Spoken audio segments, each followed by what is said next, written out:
Bismillahirrahmanirrahim. Heuristik itu dilakukan, masuk tahap berikutnya, tahap kritik. Sumber tadi kita kritisi. Sesuai tidak sumber tadi dengan kisah yang akan kita tulis. Artinya, kredibel tidak. Maka ada kritik. Kritik internal dan kritik eksternal. Kritik internal itu isi dari sumber itu sendiri. Kritik eksternal itu fisik. Jadi sumber sejarah itu ada sumber fisiknya, dilihat dari fisiknya, ada dilihat dari isinya. Baik itu dokumen maupun sumber lisan. Artinya kalau sumber dokumen itu kita perhatikan fisik dokumennya, kita perhatikan isinya. Kalau sumber lisan, siapa yang memberikannya? Bagaimana dia hubungannya dengan peristiwa itu? Dan bisa menjadi sebuah sumber. Dan kritik inilah yang memperkuat sumber tadi menjadi sebuah fakta.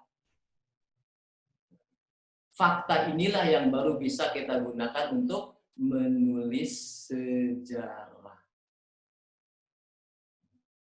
Kenapa? Karena sumbernya sudah divalidasi.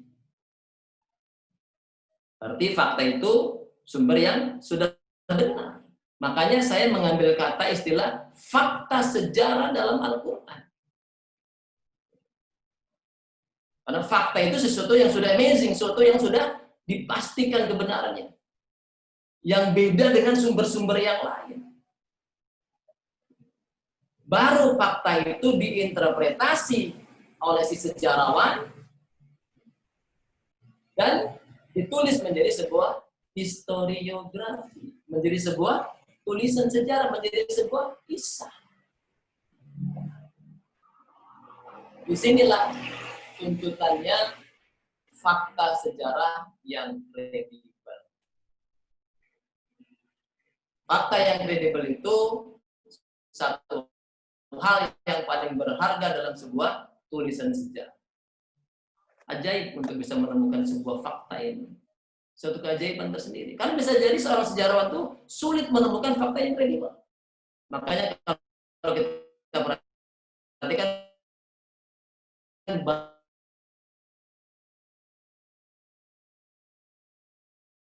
ini yang satu menemukan ini diinterpretasikan berbeda. Satu sumber yang sama kadang-kala diinterpretasikan bisa berbeda.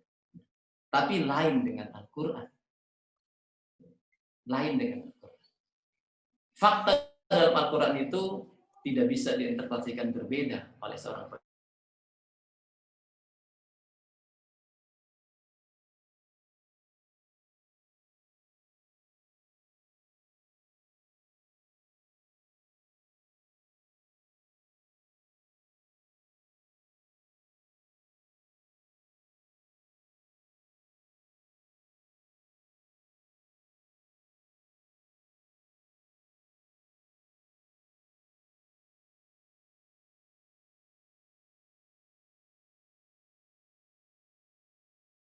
Proklamasi kemerdekaan yang menjadi di situ yang mengubah sebuah negara. Keunikan tadi, amazingnya tadi, di 17 Agustus tadi. Fakta itu menjadi sebuah yang mengubah peristiwa sebuah sejarah. Sehingga guru besar kami ada 4 guna sejarah. Nanti kita bisa perhatikan dari mana saja guna ini yang bisa kita lihat dari Al-Quran. Sahabat sekalian bisa nanti melihat kisah-kisah itu sendiri. Apakah ini sebuah fungsi instruktif, fungsi edukatif, fungsi rekreatif, atau fungsi inspiratif? Ini ada 4 hal. Hampir semuanya terkait dengan masalah pendidikan. Karena kan Al-Quran juga kan mendidik konteksnya. Sejarah itu mendidik. Dan fungsi yang terakhir itu memperkuat identitas dan mempertinggi dedikasi suatu identitas. Jika kalau kita sebagai seorang muslim dengan memperhatikan fakta-fakta sejarah dalam Al-Quran, maka itu untuk memperkuat identitas dan mempertinggi dedikasi sebagai seorang muslim. Itu harus menginspirasi, kisah-kisah dalam Al-Quran itu harus menginspirasi kita. Harus menjadi satu proses edukatif, harus menjadi satu proses instruktif. Lalu bagaimana menjadi satu proses rekreatif? Ini yang benar. Bagi seorang sejarawan, untuk menulis sebuah kisah menjadi fungsi rekreatif ini sebuah tantangan. Karena bagaimana seorang yang membaca kisah sejarah itu, dia hanya duduk satu tempat, dapat menikmati bagaimana kondisi saat itu yang terjadi. Seolah-olah seorang itu sedang berada di suasana masyarakat. Di Al-Quran ini keunikan tersendiri sisi seperti ini. Nanti kita lihat satu-satu. Nah, sahabat pencinta Al-Quran, kisah dalam Al-Quran ini mencakup dua hal. Kandungan Al-Quran itu mencakup dua hal. Pertama, berisi konsep. Konsep ini membentuk pemahaman yang komprehensif mengenai nilai-nilai ajaran Islam. Yang kedua, berisi tentang kisah. Kisah ini mengajak manusia untuk melakukan perenungan, untuk memperoleh hikmah dari kisah-kisah tersebut. Manusia diajak merenungkan hakikat dan makna kehidupan. Sehingga dalam surat Yusuf ayat 111, semoga saya mudah-mudahan insyaallah tidak salah. Laqad kana fi qasasihim ibaratul liulil albab. Sungguh pada kisah-kisah mereka itu terdapat pengajaran bagi orang-orang yang mempunyai akal. Bisa diinterpretasikan sendiri kan? Jadi kisah itu terdapat pengajaran. Kalau fungsi sejarah tadi kan pengajaran. Di samping pelajaran bagi orang-orang yang mempunyai akal. Ada beberapa pandangan tokoh terkait dengan kisah dalam Al-Quran. Menurut Sayyid Qutb, pengungkapan kisah-kisah, kebanyakan kisah ini dalam Al-Quran merupakan satu metode untuk mewujudkan tujuan yang ingin dicapai. Karena bagaimanapun juga Al-Quran adalah kitab dakwah agama Islam. Dan kisah adalah satu metode untuk menyampaikan materi-materi tentang konsep-konsep Islam. Jadi digambarkan tadi di atas kan ada dua isi Al-Quran itu, konsep dan kisahnya. Itu tidak lepas. Cuma saya tidak akan membahas ini. Gitu ya. Saya akan membahas kisahnya. Jelasnya bahwa adanya kisah tersebut tidak lain merupakan satu petunjuk, satu nasihat, satu ibrah bagi manusia. Agar menjadi pelajaran dalam meniti hidup dan kehidupan.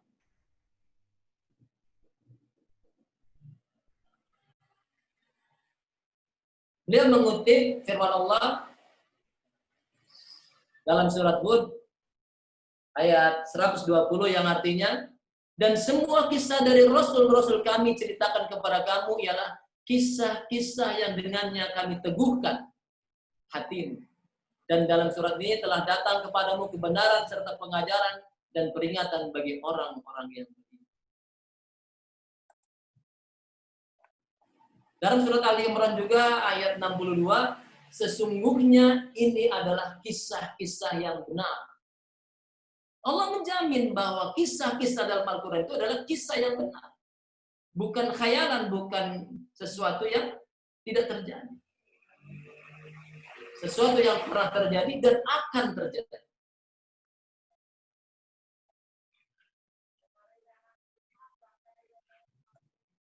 Mana Khalil Al-Fatan juga menyebutkan kisah-kisah dalam Al-Quran itu merupakan kisah yang sangat istimewa dan berkualitas sangat tinggi. Ini sudah amazing. Kualitasnya sendiri sudah amazing dalam ilmu sejarah itu. Kalau sudah punya kualitas yang baik, maka sejarah itu mendekati kebenaran kalau sejarah. Tapi Al-Quran itu sudah benar. Kalau sejarah yang kita susun oleh manusia itu kan mencoba mendekati kebenaran, menyusun dari serpihan-serpihan peristiwa yang terserat. Kalau Al-Quran, Allah yang mengumpulkan serpihan-serpihan tadi menjadi kisah yang utuh. Kisah menggambarkan menjadi suatu data fakta-fakta yang kredibel. Sehingga memiliki nilai dan tujuan yang kandungannya teramat mulia. Dan merupakan satu keistimewaan kisah-kisah yang terdapat dalam Al-Quran itu tidak terdapat unsur khayal. Sama yang digambarkan oleh Sayyid Qutb tadi. Wabil haqqi anzalnahu wabil haqqi nazal. Wa ma arsalnaka illa mubassiran wa nadhir. Dan kami turunkan Al-Quran itu dengan sebenarnya, dan Al-Quran itu turun dengan membawa kebenaran. Jadi semua kisah yang ada di dalamnya adalah kisah yang benar. Maka fakta yang ada di dalamnya adalah amazing.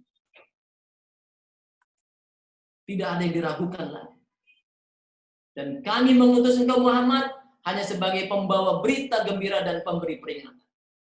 Al-Isra ayat 105.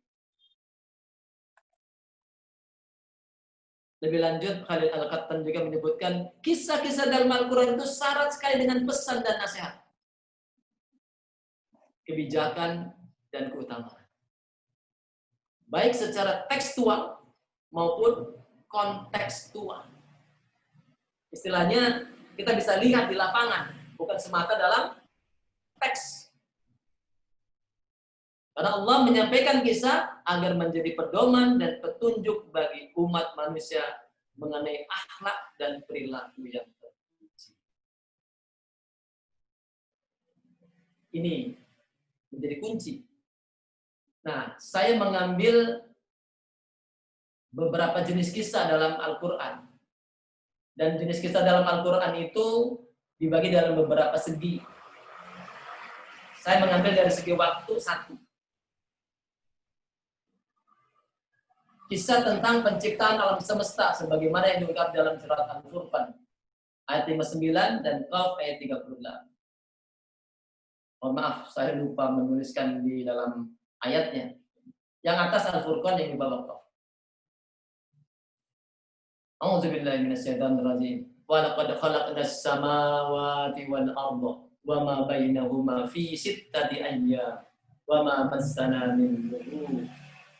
Dan sungguh kami telah menciptakan langit dan bumi dan apa yang ada di antara keduanya dalam 6 masa. Dan kami tidak merasa letih sedikit.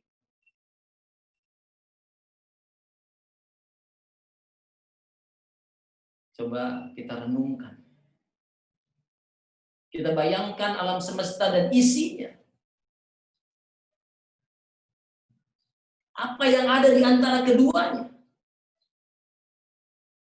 Itu kan fakta, real. Ada bintang, ada planet, ada meteor. Saya takut salah ngomong karena bukan ahlinya. Tapi di antara langit dan bumi itu ada isi. Di antaranya manusia di atas permukaan bumi. Begitu juga disebutkan dalam ayat lain dari surat Al-Fatihah. Alladzi khalaqas samawati wal arda wa ma bainahuma fi sittati ayyam. Fi sittati ayyam summa istawa 'alal 'arsy. Ar-Rahmanu fas'al bihi khabir. Yang menciptakan langit dan bumi dan apa yang ada di antara keduanya dalam 6 masa. Kemudian dia bersemayam di atas arsy, Dialah yang Maha Pengasih. Maka tanyakanlah tentang Allah kepada orang yang lebih mengetahui. Fakta. Coba kita perhatikan. Merenung sedikit. Kita keluar di malam hari, kita perhatikan di langit. Atau kita keluar di siang hari. Apa yang kita lihat? Itu fakta kita.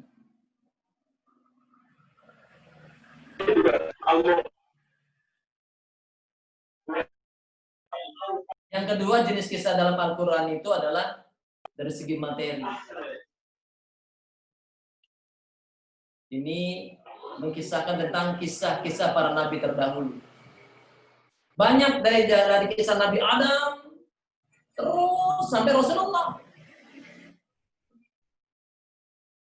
Saya mengutip kisah Nabi Musa.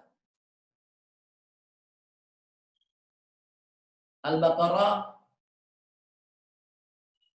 ayat 50, 51 banyak di tentang Musa. Al-A'raf ayat 103 sampai 157. Saya mengambil satu ayat saja di sini. A'udzubillahi minasyaitonir rajim. Wa idz faraqna bikumul bahra fa anjaynakum wa gharaqna ala fir'auna wa antum tanzurun. Dan ingatlah ketika kami membelah laut untukmu sehingga kamu dapat kami selamatkan dan kami tenggelamkan Fir'aun dan pengikut-pengikut Fir'aun sedang kamu menyaksikan. Ini kalau kita perhatikan di surat ini, ayat ini yang terkait dengan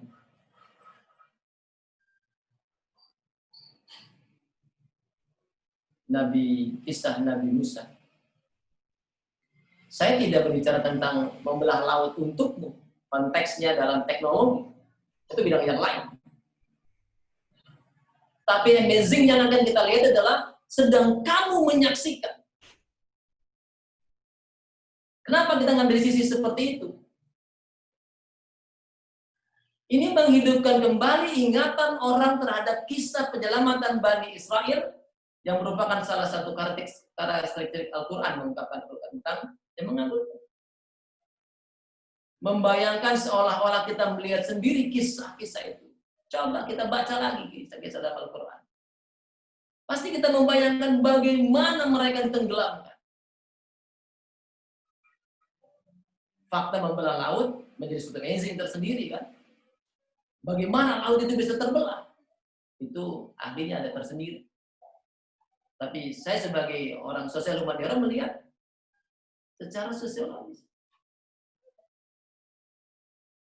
Itu memberikan ingatan terhadap kisah penyelamatan Bani Israel merupakan salah satu karakteristik. Jadi memberikan ingatan kembali itu salah satu karakteristik ungkapan Al-Quran yang mengagumkan. Yang menjadi suatu pembelajaran. Ini fakta.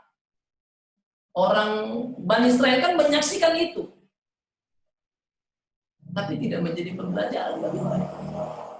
Bagaimana sikap mereka?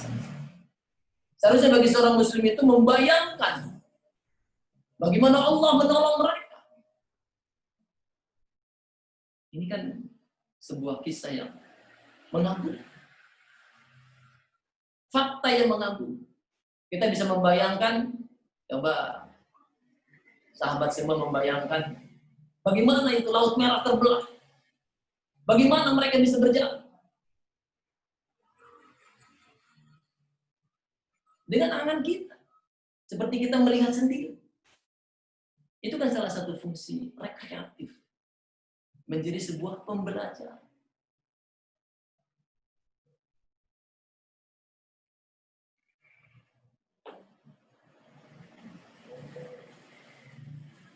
Bagaimana kita merenungkan kembali kita sebagai manusia.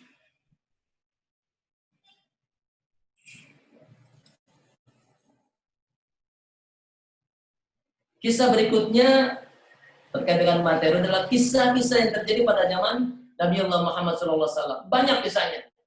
Tadi saya mengambil 4, tapi terlalu banyak. Saya mengambil kisah tentang perang Badar dan Uhud dan perang Hunain. Tampuknya nggak saya ambil.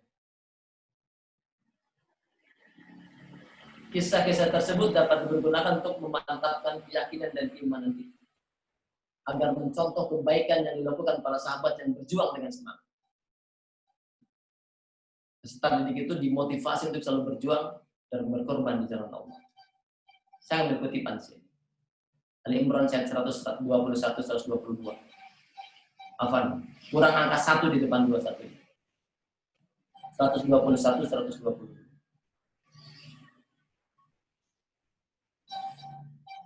A'udzubillahi minasyaitonir rajim.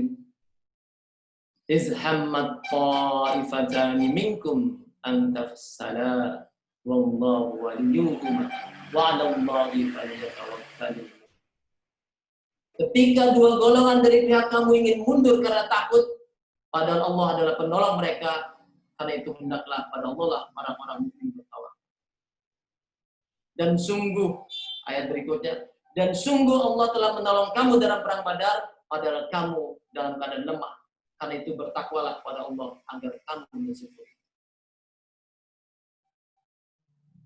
Apa yang terjadi ketika perang Uhud dan perang Badar? Perang Badar. Di perang Badar pun konteks sama. Di perang Badar dulu. Kan kaum muslimin memperoleh kemenangan. Ayat berikutnya digambarkan bagaimana seperti ini. Tapi faktanya, Allah telah menolong kamu dalam perang Badar, padahal kamu dalam keadaan lemah. Konteksnya apa? Jumlah mereka lebih sedikit. Itu fakta. Kuantitatif. Menjadi satu yang dalam satu ilmu, ya istilahnya ilmu sosiologi itu kan. Mana mungkin sih orang yang sedikit bisa mengalahkan yang banyak? Tapi terjadi dalam kisah Al-Quran ini. Fakta. Dalam perang Badar, kaum muslimin mengalahkan kaum musyrik. 3 kali ini. Ini kan fakta. Walaupun digambarkan di ayat sebelumnya kan, dua golongan dari pihak kamu ingin mundur karena takut. Awalnya kan seperti ini. Cuma Allah menunjukkan tentang pertolongan tadi. Padahal Allah adalah penolong mereka. Karena itu hendaklah kepada Allah saja orang-orang mukmin bertawakal. Ini menjadi pembelajaran, fakta yang menjadi pembelajaran. Jangan takut dengan jumlah kecil ketika kita menghadapi suatu waktu. Kemenangan itu hanya waktu. Ini konteks. Ini faktanya. Yang sedikit mengalahkan yang besar.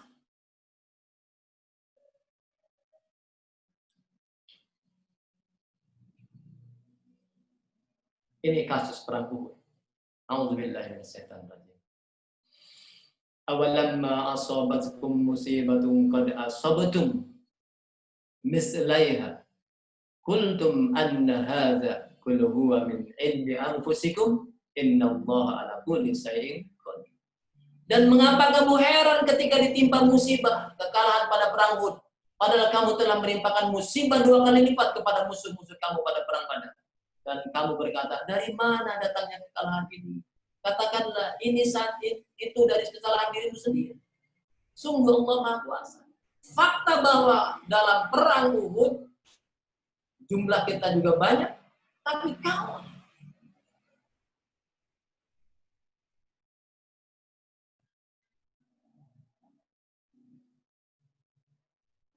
Sehingga digambarkan dalam ayat lainnya, dan apa yang menimpa kamu ketika terjadi pertempuran? Pertemuan di sini. Antara dua pasukan itu adalah dengan izin Allah. Dan agar Allah menguji siapa orang yang benar-benar beriman. Mungkin sahabat ingat peristiwa perang Uhud. Mungkin ada yang pernah pergi ke Tanah Suci, memperhatikan bukit tempat para pemanah berada. Apa yang diperintahkan Rasulullah di situ? Kalau kata orang Depok, kamu diem di situ ya. Jangan kemana-mana. Apapun yang terjadi, diem. Perintah Rasulullah, jaga itu di situ. Karena itu tempat yang strategis.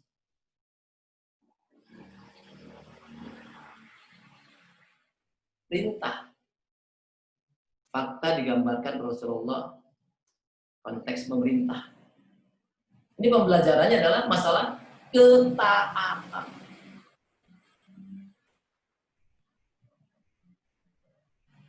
Konteks kalau kita lihat konteks sekarang ini zaman lockdown ini, perintah untuk di rumah aja susah. Allah ya Rabbi. Namun konteks di sini adalah Allah memuji siapa orang yang beriman. Kan teruji tuh di situ.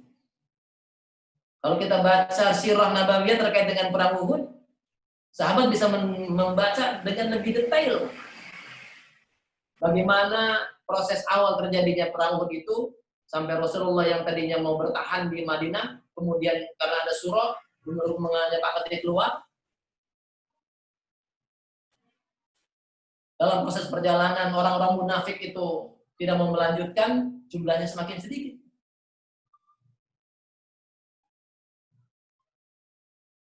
Sudah begitu ketika memasuki dalam proses pertempuran, menang di awal, diuji. Faktanya kan kita menang di awal. Tapi realitanya adalah kalah di akhir.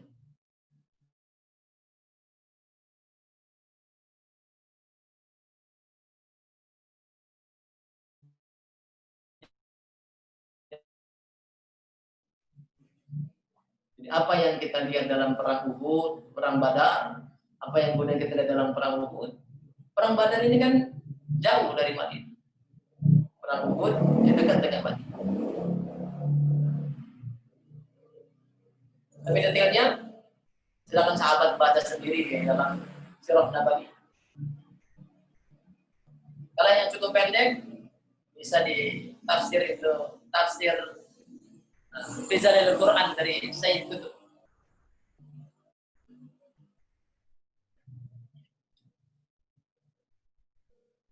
Kisah tentang perang yang lain adalah perang Hunain. Ini surat At-Taubah ayat 25 dan 26. Silakan sahabat baca ayat itu. A'udzubillahi minasyaitonir rajim. Laqad nasarakumullahu fi mawadin katsiratin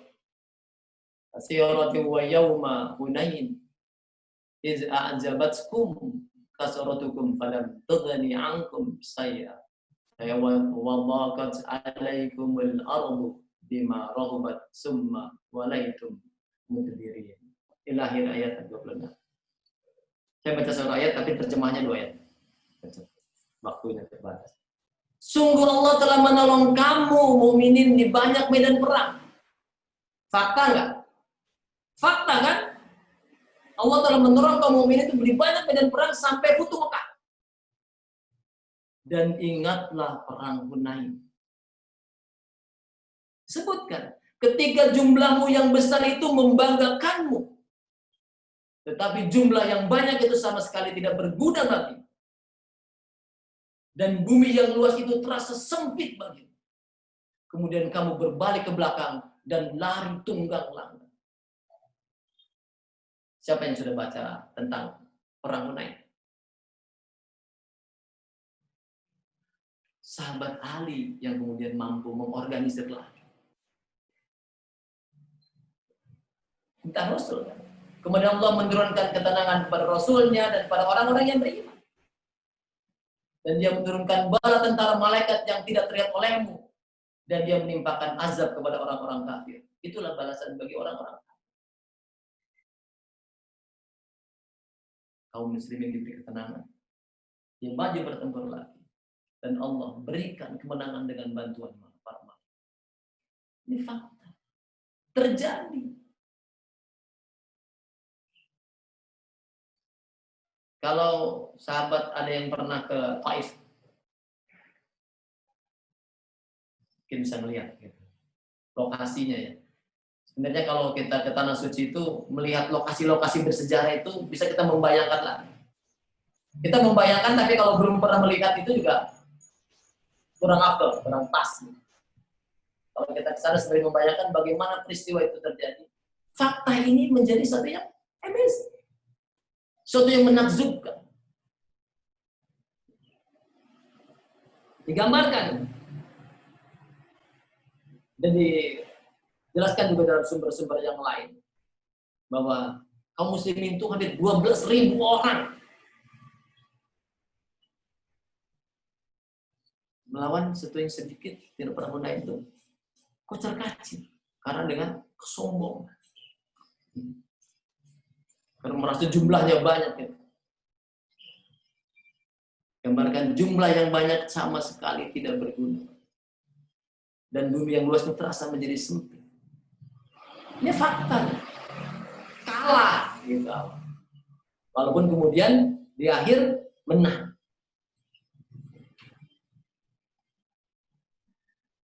Ini konteks ya. Bagaimana fakta-fakta ini menjadi sebuah pembelajaran bagi kita. Jangan karena besar kita menjadi sombong, jangan kecil kita menjadi takut.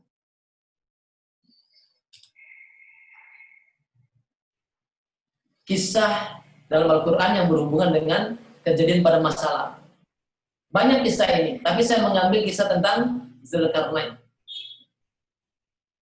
Kisah yang paling banyak dikutip, ada paling banyak diceritakan, bukan hanya dalam Al-Quran, bahkan dalam sejarah-sejarah barat tentang Alexander the Great, Iskandar Zulkarnain.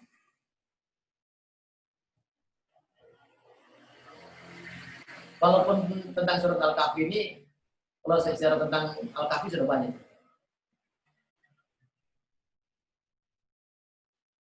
Ini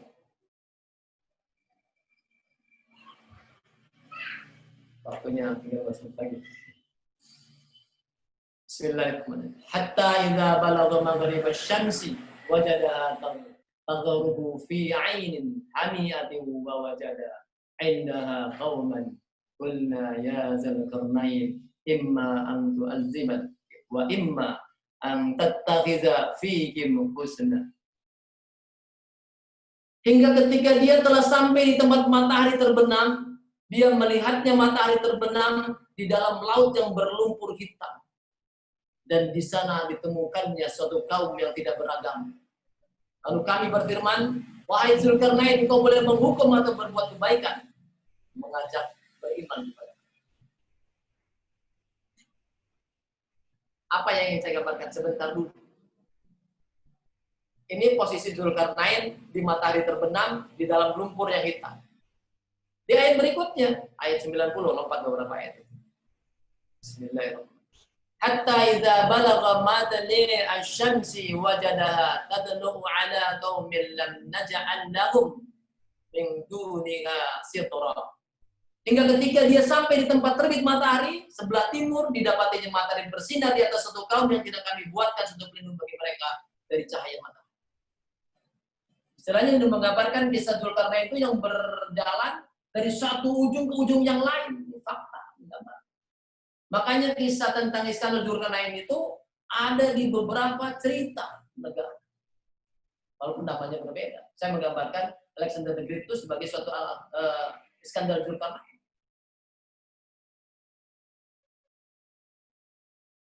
Fakta. Dari ujung ke ujung. Menggambarkan. Allah menggambarkan tentang bagaimana Zulkarnain dari satu tempat ke tempat yang lain. Ini hanya dua tempat menggambarkannya. Bahkan di tempat lain itu digambarkan bagaimana dia meminta pertolongan satu kaum itu dari siksaan apa? Kalau apa? Saya lupa itu namanya. Bagaimana dia kemudian membakar besi, gitu, membuat satu dinding seperti itu. Itu fakta lah. Nah itu yang perlu kita cari. Data-data ini bagi seorang sejarawan perlu kita interpretasi lagi, cari di dalam data seperti itu. Apa sama yang diceritakan dalam Al-Quran itu ada perbedaan yang dari luar itu mengadopsi yang berbeda kisahnya. Ini kan Al-Quran, kita bandingkan dengan kisah-kisah di luar.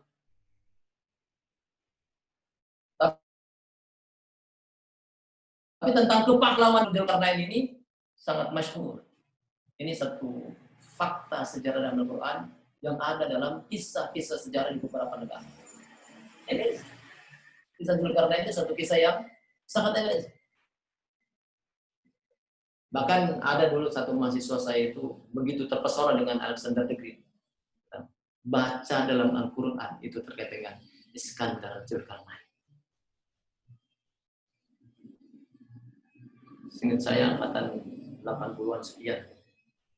Ada yang kelas saya, bukan mahasiswa. Dia menyebut dirinya sebagai Alexander Zulkarnain. Pengennya. Tapi memahami dari konteks sejarah barat. Baca dalam Al-Quran nih. Mungkin ya, kita menjadi suatu proses pembelajaran. Kita menjadi belajar lagi konteks seperti ini. Tentang Zulkarnain. Karena seringnya kita membaca Al-Quran tidak dibaca minimal terjemahannya. Nanti aja kalau ada yang menjelaskan tentang tafsir. Di rumah saya itu yang paling banyak membaca terjemahan dari istri saya kalau membaca terjemahan. Saya mendengar. Ini konteks tentang kejadian pada masa lalu. Menjadi sebuah fakta sejarah yang sangat.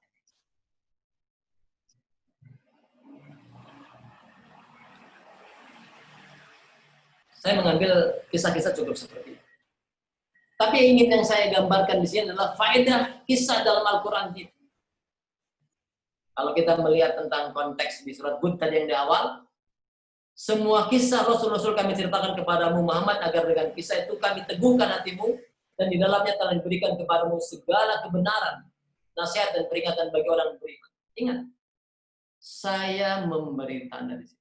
Nasihat bagi orang yang beriman.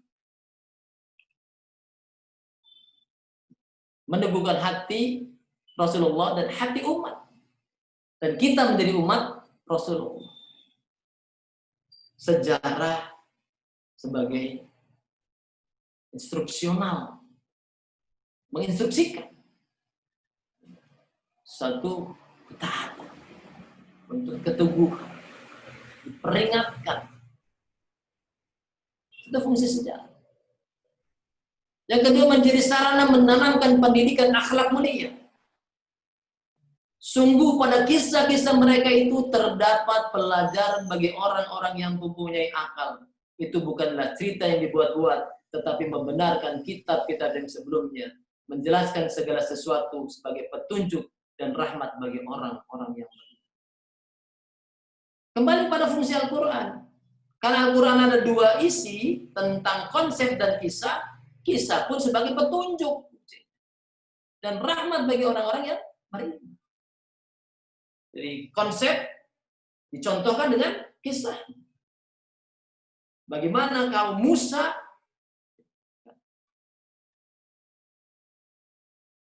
diingatkan Allah di surat apa itu tentang Musa banyak. Begitu juga terkait dengan kisahnya. Kalau saya menggambarkan betul orang sabar betul dalam berdakwah sampai 900 tahun. Panjang kan.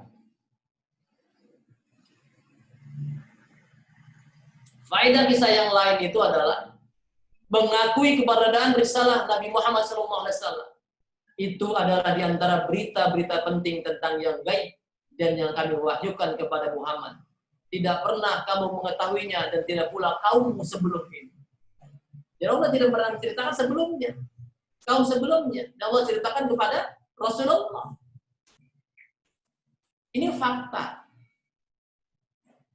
Bahwa kisah-kisah dalam Quran itu, tentang yang gaib itu, tidak diceritakan padanya. Hanya kepada Rasulullah dan kaum.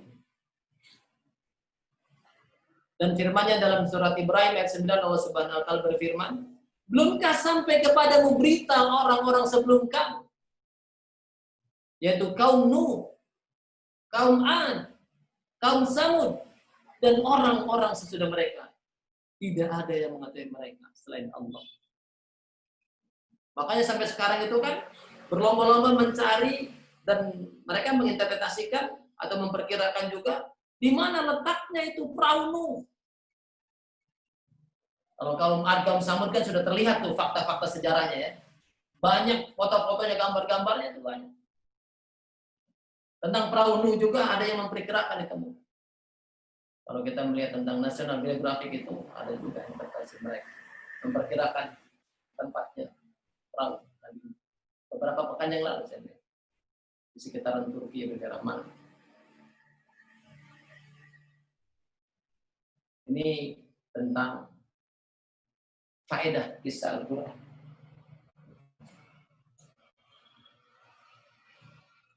Sehingga saya menyimpulkan dan ini selesai insyaallah. Pengertian yang dikemukakan oleh Man Al-Qatan bahwa yang dimaksud dengan kisah Al-Quran adalah informasi Al-Quran tentang umat-umat masa silam. Digambarkan tadi kan tentang umat-umat masa silam, tentang para nabi, dan tentang peristiwa-peristiwa yang terjadi.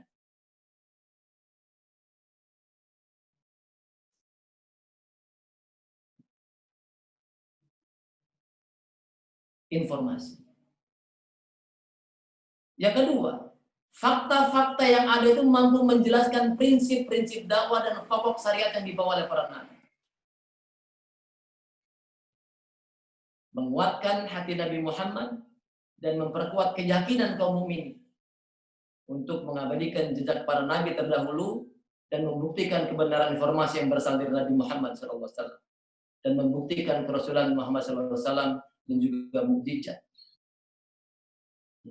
Sehingga fakta sejarah dalam Al-Quran itu adalah sebuah yang menakjubkan. Mohon maaf atas kekurangan yang saya miliki. Mohon maaf juga atas kesalahan yang saya sampaikan. Assalamualaikum warahmatullahi wabarakatuh. Waalaikumsalam warahmatullahi wabarakatuh. Jazakumullah khair Ustaz atas penyampaian materinya mengenai sejarah dan keajaiban fakta-fakta dalam Al-Quran gitu. Baik, kepada sahabat pelita Al-Quran sekalian, dipersilakan jika ada yang ingin bertanya, silakan raise hand atau bisa menanyakan via chat.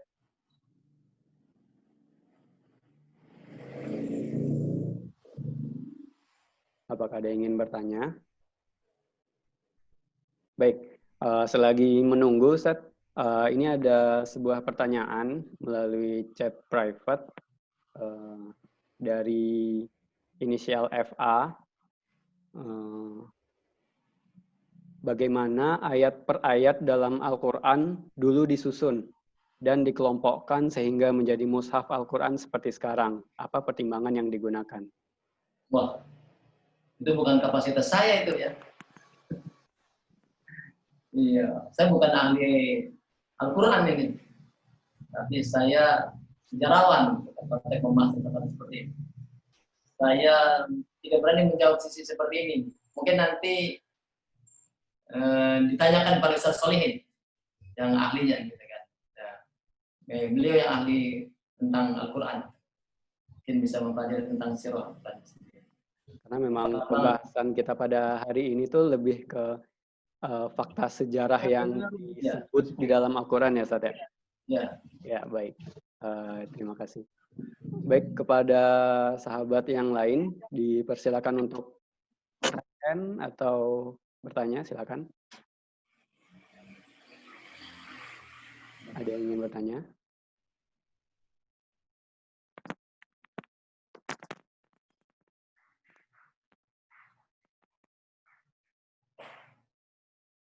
Kepada saudari FA yang tadi, dipersilakan untuk mengikuti sesi pada esok hari yang barangkali insya Allah bisa lebih sesuai gitu.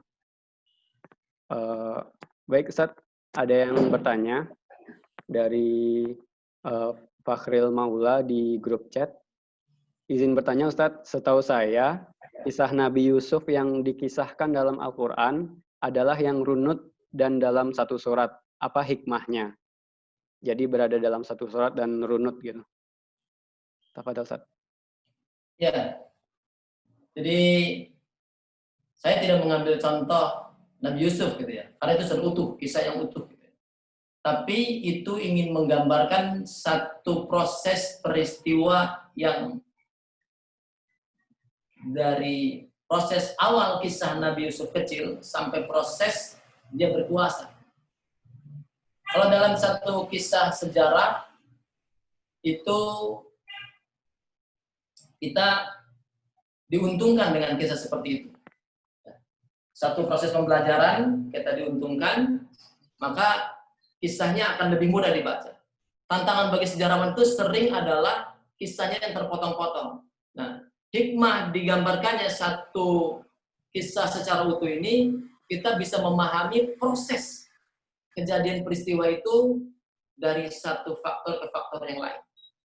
Bagaimana kehidupan keluarga Nabi Yusuf di waktu kecil, bagaimana perbedaan antara satu kakak beradik yang lain, bagaimana upaya saudara-saudaranya membuang dia, memikirkan dia.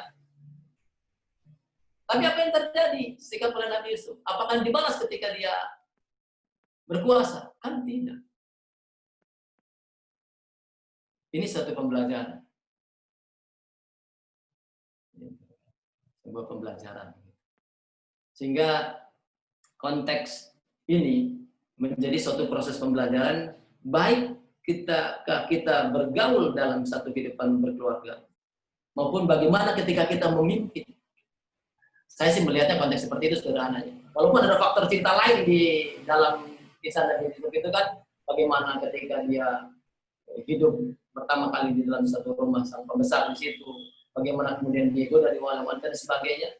Tapi saya menggambarkan bahwa kisah yang runut itu menjadi satu pembelajaran yang secara detail, istilahnya lengkap. Silakan kita baca, kemudian kita ambil hikmahnya. Karena sejarah itu adalah satu proses pembelajaran. Kalau Ibnu Khaldun menyebutkan agar kita bisa berbuat bijak. Ini sederhananya gitu ya, sederhananya seperti itu. Nah. Ini di depan udah ada pertanyaan-pertanyaan ini. Iya, Tat. Ya, chat private juga ada beberapa, Tat. Iya. Baik, selanjutnya Tentang Alexander the Great. ya. Ya. Kisah tentang Iskandar Zulkarnain saya membaca juga dalam kisah-kisah barat ya, kisah-kisah barat seperti ini dan menggambarkan tentang kekuasaan. Bagaimana Alexander the Great itu ya, menggambarkan konteksnya. Bagaimana juga kita gambarkan tadi, Iskandar Zulkarnain itu dari satu tempat ke tempat yang lain. Saya bisa katakan tadi bahwa tidak semua cerita Alexander the Great itu sama persis dengan cerita Iskandar Zulkarnain. Karena mereka juga punya kepentingan. Maka saya katakan tadi, cerita tentang Alexander the Great ini, dan kita banyak sebagai seorang Muslim, perlu melakukan satu penelitian lagi. Apakah ada perbedaan atau sama? Tapi saya melihat konteksnya, apa yang ingin mereka gambarkan tentang Alexander the Great itu adalah Iskandar Zulkarnain. Tapi sikap yang mereka gambarkan terkait dengan sosok Alexander Zulkarnain itu berbeda. Tapi terkait dengan kekuasaannya sama. Nah, ini tantangan bagi sejarawan Muslim itu untuk mengangkat sisi seperti ini. Untuk membuktikan ceritanya nggak seperti itu. Nah, ini tantangan kan? Ceritanya tidak seperti itu. Jangankan terkait dengan cerita Alexander the Great, gitu kan, dari Iskandar Zulkarnain. Cerita tentang sejarah Indonesia saja antara sejarawan Indonesia dengan sejarah Barat itu berbeda. Berbeda. Contoh saja nih, mohon maaf. Panitia sebentar ya, saya bikin contoh. Kisah tentang 17 Agustus 45. Dalam tulisan Hatta sebutkan tidak ada keterlibatan orang-orang Jepang dalam menyusun naskah proklamasi. Naskah proklamasi, walaupun itu disusun di rumah Maeda. Karena Maeda kembali ke kamar tidurnya. Tapi sejarawan Barat menyebutkan kemerdekaan Indonesia itu pemberian dari Jepang. Karena dalam menyusun naskah proklamasi disusun oleh Jepang. Satu fakta yang sama diinterpretasikan yang berbeda. Karena mereka juga punya kepentingan. Konteks bahwa Indonesia itu adalah antek Jepang. Makanya kabinet Soekarno itu dikatakan sebagai buco. Nah, silakan orang sastra Jepang ngerti. Buco. Istilahnya di situ kolaborator. Kalau disebut kolaborator itu sekutu bisa masuk lagi. Mengambil alih. Itu kan ada kepentingan kan? Padahal sejarah tidak boleh seperti itu. Nah, mereka punya kepentingan dengan ideologi mereka, agama mereka. Kita punya kepentingan dengan agama kita, tetapi kita Mengutipnya dari Al-Quran. Sehingga fakta Al-Quran itu dikatakan sebagai amazing itu di situ. Digambarkan tadi kan tidak ada kebohongan.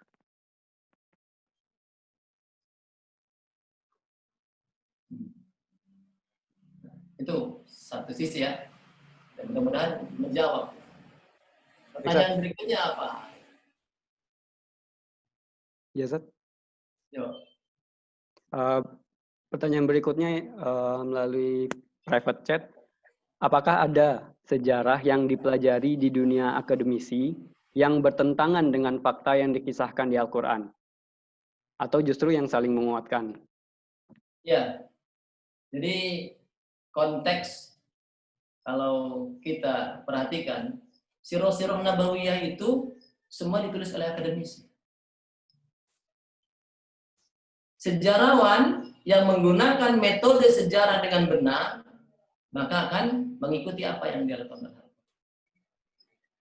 Contoh konteks gitu ya tentang Sirah Nabawiyah. Sirah Nabawiyah disusun dari mana? Ada sumbernya enggak? Ada. Sumbernya apa? Hadis. Hadis itu kalau dalam konteks seorang sejarawan adalah sumber fakta yang paling kredibel. Kenapa dikatakan kredibel? Hadis itu disusun memiliki syarat-syarat tertentu. Si perawinya punya syarat tertentu.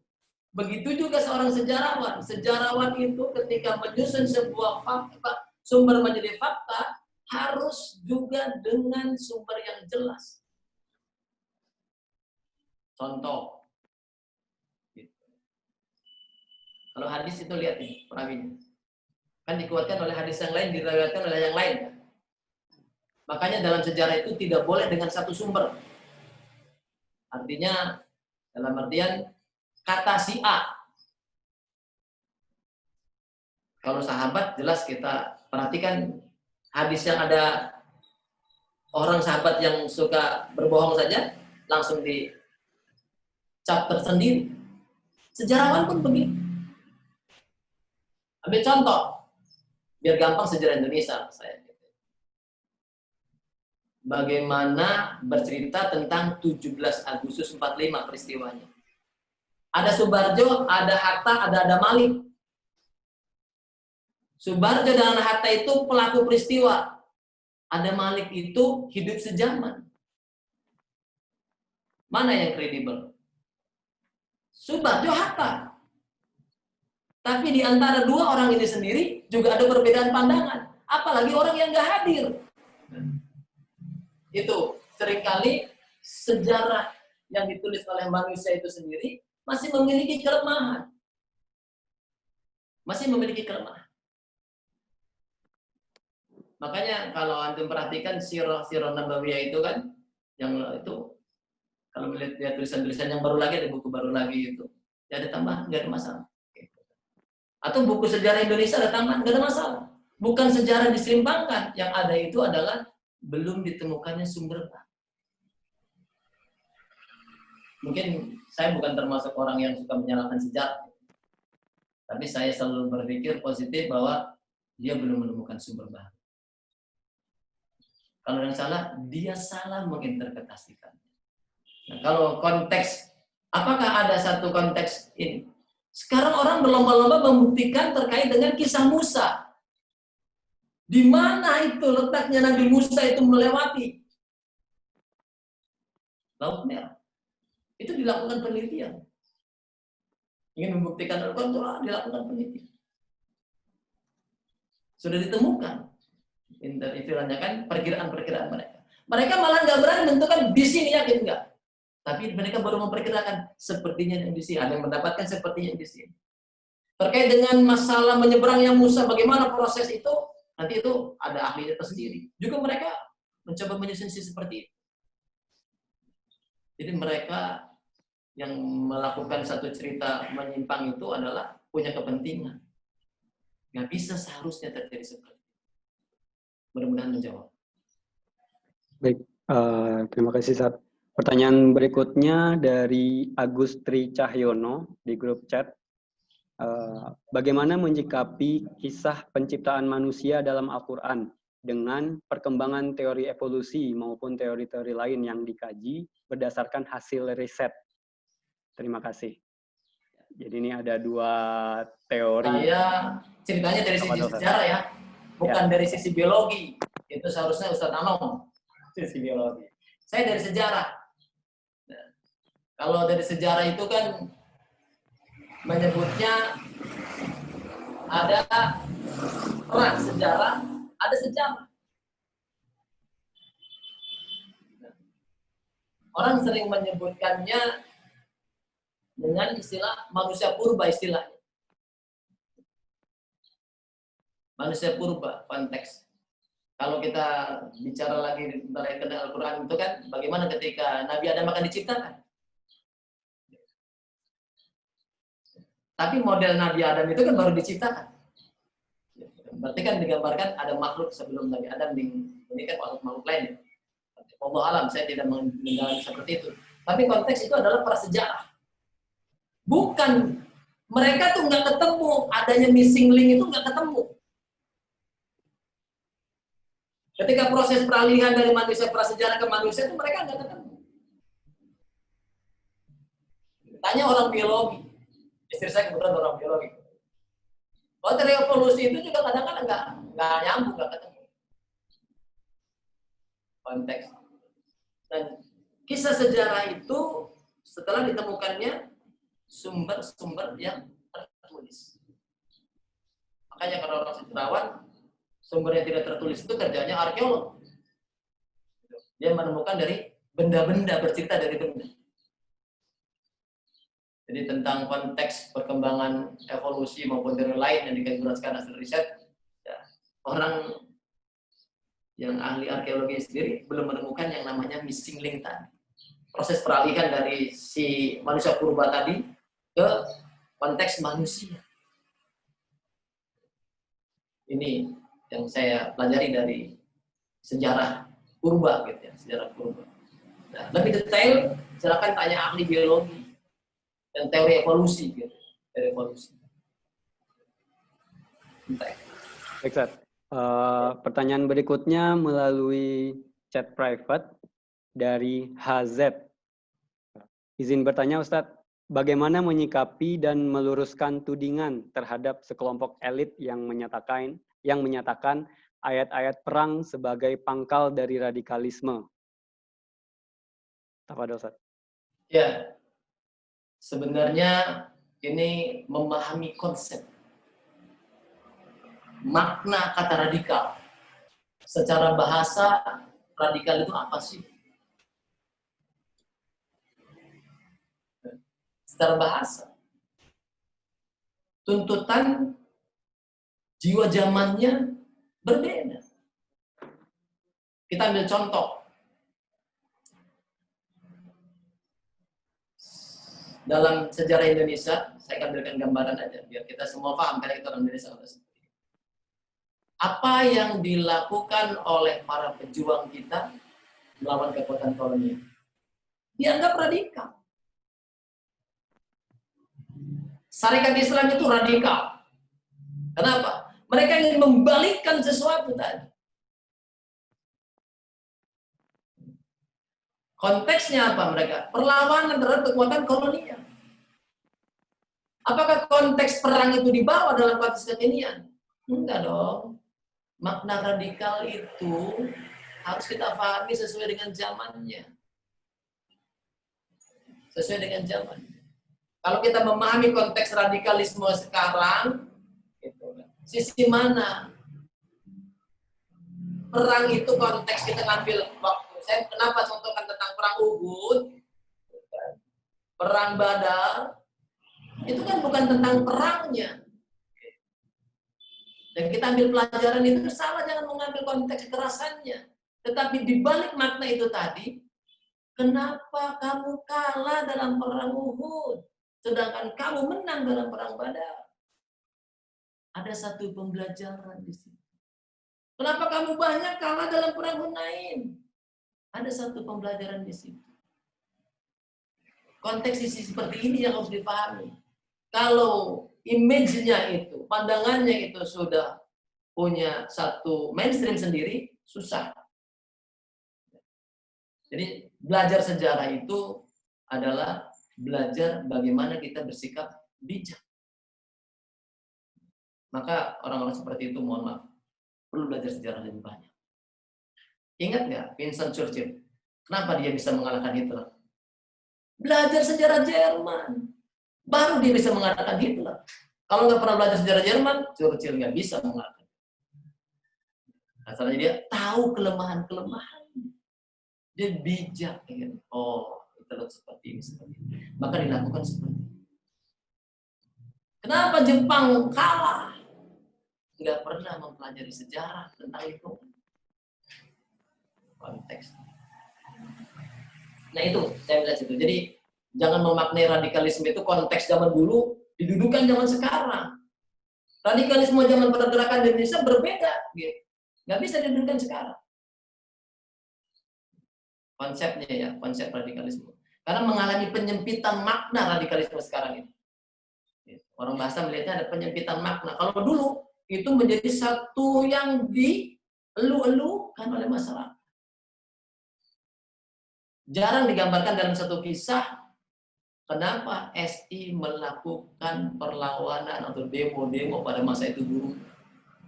Itu sikap radikalisme. Apakah dibawa ketika konteks sekarang? Enggak, jangan dibawa. Tuntutannya kan berbeda. Tuntutan SI pada masa itu adalah menggulingkan kekuasaan Hindia Belanda. Sekarang kalau demo buruh adalah kenaikan upah. Kan berbeda. Ini contoh doang. Kalau ditarik dengan perang-perang kan kita nggak bisa menarik konteks ini. Semangatnya. Apa yang ada dalam perang ini? Konteks ayat-ayat perang itu. Jihad. Jangan dimaknain untuk perang saja jihad itu. Jihad itu kan sungguh-sungguh. Kalau kita semua sahabat itu kuliah, dan kuliah sungguh-sungguh dan sukses, itu jihad dalam bidang pendidikan. Suami pergi bekerja dari pagi sampai malam, itu jihad dia untuk menghidupi keluarga. Maknanya jangan sempit. Itu bahasa gitu kan, makna bahasa. Jadi konteksnya jangan makna jihad itu perang, itu makna sempit. Ini makna meluas. Kalau radikalisme itu menyempit, sekarang makna jihad itu meluas. Itu yang harus dipahami oleh umat. Ya, umat. Jadi umatnya juga jangan fobia mendengar kata seperti itu, tapi menyemangati sehingga dia bisa berhasil menjadi lebih baik. Bukan dalam konteks menggulingkan kekuasaan, tapi kita nggak ada niatan. Karena umat Islam itu adalah bagian dari warga negeri, dan kita harus sama-sama merangkul negeri ini membangun menjadi lebih maju. Kalau umat Islam menghancurkan, bodohnya orang. Karena umat Islam itu menjadi bagian dalam membangun negeri ini. Dan itu menjadi sebuah kekuatan bagi Indonesia untuk bisa menang melawan kekuatan kolonial adalah umat Islam. Jadi kita sama-sama membangun negeri ini menjadi lebih baik. Insya Allah. Siapapun pemimpinnya untuk kebaikan Indonesia. Ya, lanjut. Baik. Jazakallah Ustaz. Di 12 menit terakhir barangkali ada sahabat Quran yang ingin bertanya langsung, silakan raise hand barangkali. Masih. Via chat masih ada antrian, Ustaz. Iya, itu chat banyak itu. Iya. Baik. Kita lanjut dulu yang via chat. Dari Kang Ajat Balikpapan. Ustadz, kalimat sejarah adalah gudang perilaku manusia di masa lalu. Itu bisa dijelaskan kisah dalam Al-Quran yang terkait dengan parenting Islami selain kisah Luqman. Terima kasih. Jadi kisah terkait parenting kan katanya sebagai gudang masa lalu tuh. Yang ada di Quran, silakan Ustaz.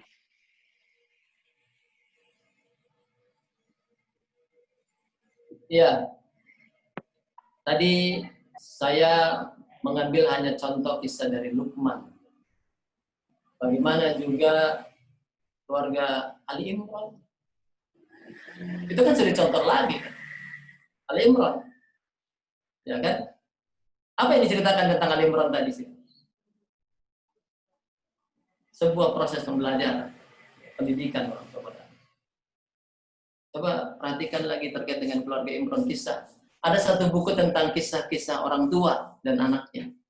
Di dalam buku itu mengisahkan terkait dengan kisah-kisah bagaimana mendidik anak. Salah satu saya gambarkan tentang keluarga Imron. Bisa seperti ini. Saya lanjut aja biar bisa banyak dijawab ya. Silakan Kang Ajat baca buku tentang kisah-kisah bapak dan anaknya. Ada.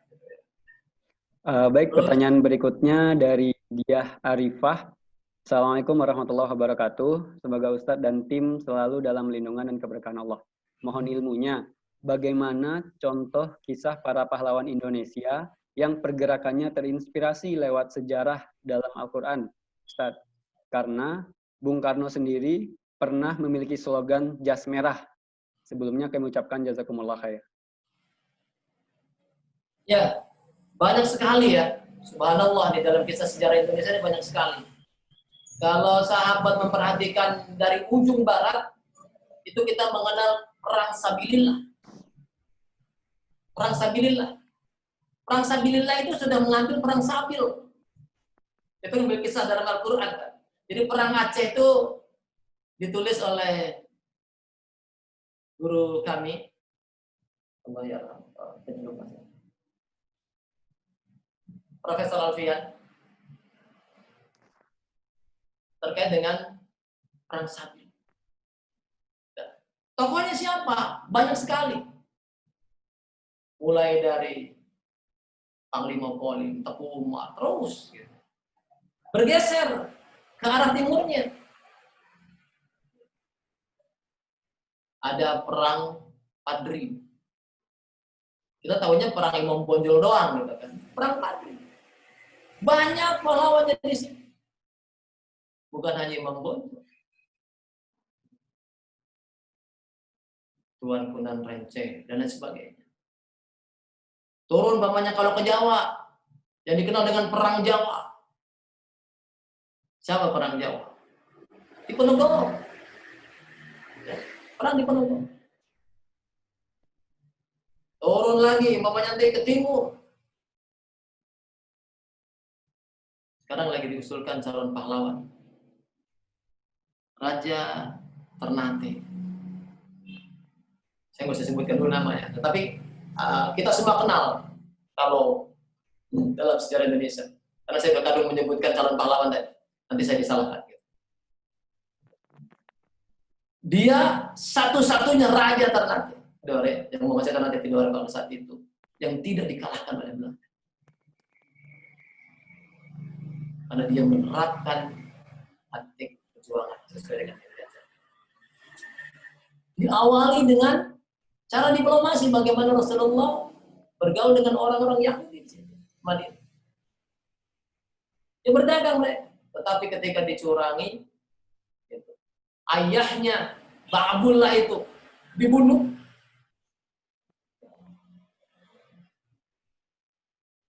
Itu menjadi suatu perkara tidak bisa dimaafkan.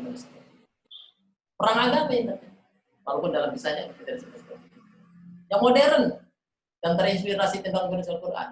Ya, kita bisa melihat terkait dengan bagaimana Kiai Hasim terkait dengan risalah. Yang tadi katakan jihad tadi. 10 November. Itu sebuah contoh kasus lagi. Maka sebenarnya kita jangan sekali-kali merupakan sejarah. Itu Bung Karno yang ngomong. Jadi jas merah itu jangan sekali-kali merupakan sejarah. Karena dengan sejarah inilah hanya bangsa yang besar, bukan bangsa yang besar maksudnya, hanya bangsa yang besar yang bisa menghargai para pahlawannya. Jadi ada kata hanyanya.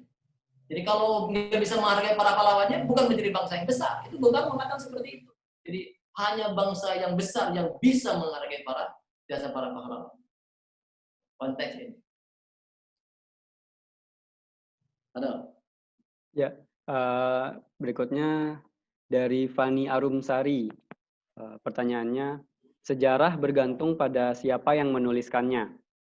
Bagaimana pendapat Ustadz terkait hal ini? Dan referensi apa yang menjadi rekomendasi untuk mempelajari kisah-kisah dalam Al-Quran? Ya, yang paling disebut di depan kan sejarah tergantung pada siapa yang meneruskannya. Ya, itu konteksnya adalah masalah interpretasi ya. Makanya sebagai seorang yang membaca kisah sejarah, kita itu nggak bisa langsung terima. Beda dengan membaca Al-Quran, kan faktanya sudah amazing. Tapi buku sejarah itu yang pertama kita baca adalah kritis. Kritis. Semua buku siapa? Kelemahan kita adalah seringkali membaca buku sejarah itu langsung terima. Ya nggak? Sadar nggak? Ketika kita membaca buku sejarah yang sepertinya biasa langsung kita terima, oh iya ini benar. Belum tentu benar. Mohon maaf gitu ya. Ada beberapa buku yang sering menjadi satu acuan yang sahabat mungkin baca semua. Tapi itu isinya adalah klaim. Nah ini yang sahabat Fani sebutkan, sejarah bergantung pada siapa yang menuliskannya. Kalau seperti itu adalah klaim, bukan menjadi sejarah. Bagi sejarawan itu bukan sejarah. Maka ada secara akademik beberapa tulisan buku sejarah yang mungkin sahabat baca semua dan jangkap itu benar, itu bukan menjadi tulisan sejarah, tetapi klaim.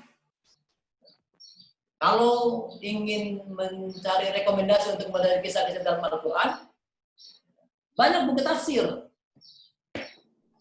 Saya ada buku tafsir terkait dengan Fizir Al-Quran, ada juga buku tafsir yang lain.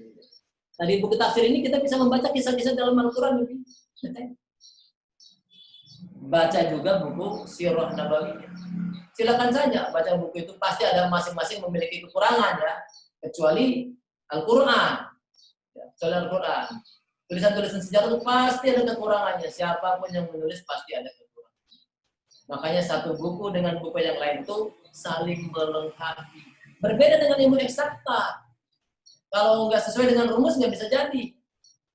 Kalau sejarah itu masalah interpretasi, datanya sama, faktanya sama.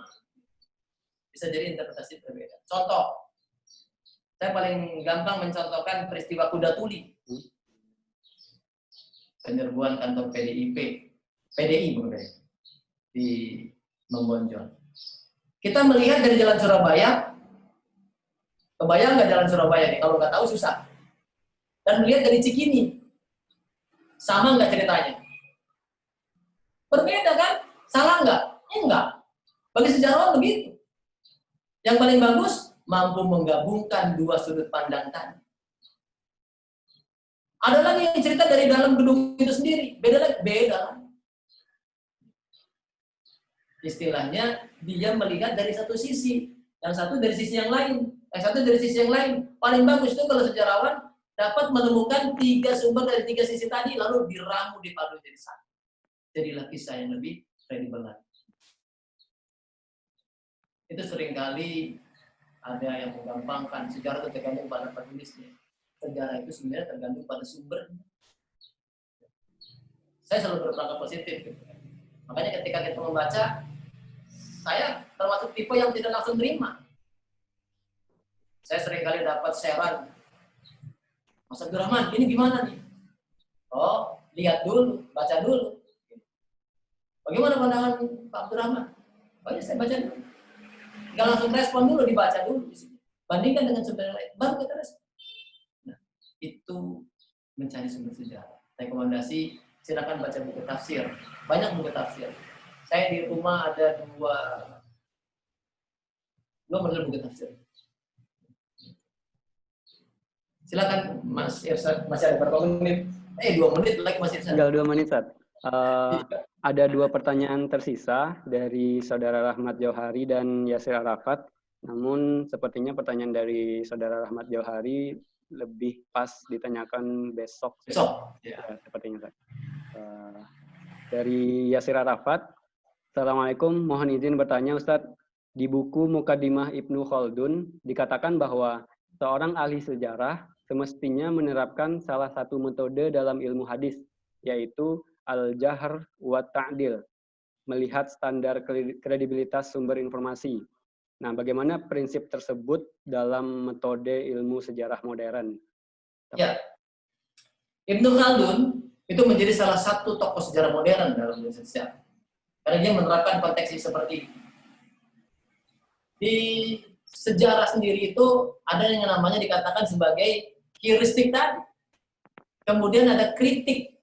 Nah, saya katakan tadi kan bahwa sumber sejarah belum menjadi sebuah fakta kalau belum dikritisi. Kan informasi terkait dengan masalah hadis, kalau perlu lihat kritisi dulu dong. Siapa perawinya? Kan disebutkan sini kan jarh wa ta'dil. Ini sumbernya siapa yang bawa? Ini sejarah gitu ya. Kita ambil contoh. Nah, ini sangat tergantung kepada si penulis, harus pandai-pandai menggali. Begitu juga para pengumpul hadis kan? Ya, pengumpul hadis kan juga harus pandai-pandai menggali dari mana hadis itu. Jadi dia harus bisa menilai. Kenapa? Sifatnya manusia itu lupa. Saya gambarkan tadi, antara Bung Hatta dan Ahmad Subarjo itu terlibat peristiwa sekitar proklamasi Rengas Dengklok, tapi dua-duanya menulis peristiwa itu ada yang berbeda. Sederhana sih. Pak Hatta menyebutkan Bu Fatma duduk di mobil ini. Kata Pak Barja, enggak, Bu Fatma mobil yang bilang. Bayangkan, orang yang sama-sama hadir. Ya kan? Nah itu makanya sejarawan tuh harus kritis, maka cari sumber lain. Jadi sejarawan tuh nggak bisa one witness no witness. Ya, one witness no witness. Sejarawan itu ketika menemukan satu sumber yang berbeda, cari sumber cek yang lain. Mana yang lebih kuat? Ini maka saya katakan bahwa seorang sejarawan itu menjalankan sebagian fungsi kenabian. Kalau dia menjalankan konteks mencari kebenaran.